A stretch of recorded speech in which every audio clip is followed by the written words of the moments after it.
On to Canada now. A horrific incident occurred at Vancouver's Lapu Lapu festival on Saturday evening when a vehicle drove into a crowd. Vancouver police confirmed multiple fatalities and injuries, with the driver now in custody, saying that they did not suspect this to be an act of terrorism. Philippine President Ferdinand Marcos Jr. said that he was shattered to hear about the terrible incident and extended his deepest sympathies to the families of the victims.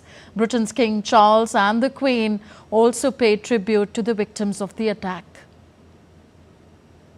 In a tragic incident, at least 9 people were killed and many injured when a man drove through a crowd at a Filipino community festival in Vancouver on Saturday evening.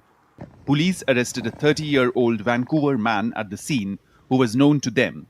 The suspect was initially chased down and held by people at the scene. A lone suspect, subject male with one vehicle, drove through a crowded community event occurring near here. That male was taken into custody at the scene by the crowd. It was a Filipino community event. The crowd immediately called police. We then took custody of the subject, and he is now in our custody being held.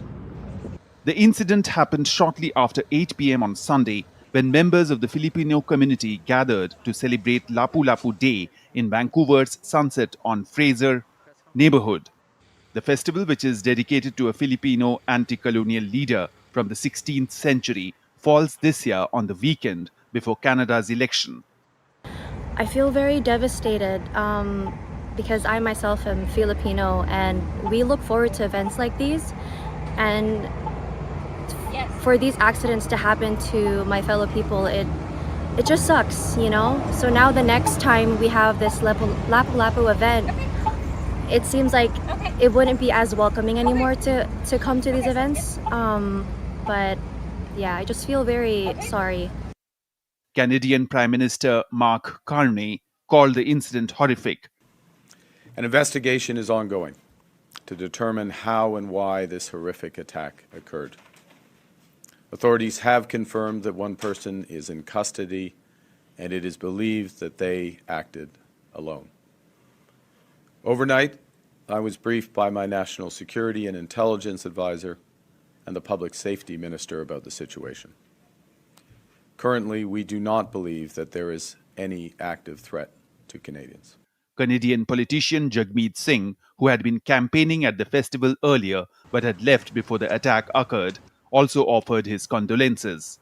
British Columbia Premier David Eby said he was shocked and heartbroken by the news, while City Mayor Ken Sim said, "Our thoughts are with all those affected and with Vancouver's Filipino community during this incredibly difficult time."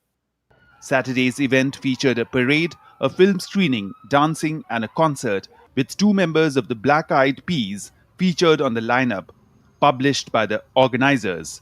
Amid all this, Canada will go to polls on Monday after a frenetic election race where candidates have wooed voters on issues including rising living costs and tackling US President Donald Trump's tariffs. Bureau Report, DD India.